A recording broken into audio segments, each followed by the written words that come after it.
एक गांव में एक आदमी रहता था। उसका नाम आरिफ था। उसकी एक बहुत बुरी आदत थी। दिन हो या रात, वह हर समय ऊंची आवाज में गंदे गाने सुनता रहता था। यहां तक कि जब अजान होती तब भी वह गाना बंद नहीं करता था। लोग कहते, भाई कम से कम अल्लाह की पुकार तो सुनो, लेकिन वह सुनता ही नहीं था।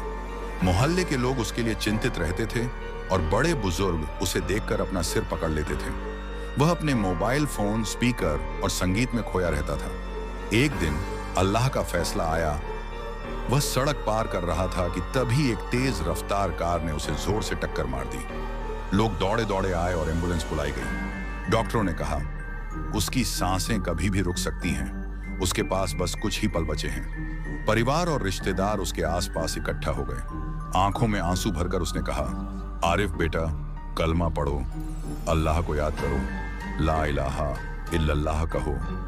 उसके होंठ हिले, कमरे में सन्नाटा छा गया। लेकिन अचानक उसके होंठों से निकली आवाज, सब हिल गए। उसने धीरे से कहा, इसे लगाओ, वो गाना बजाओ।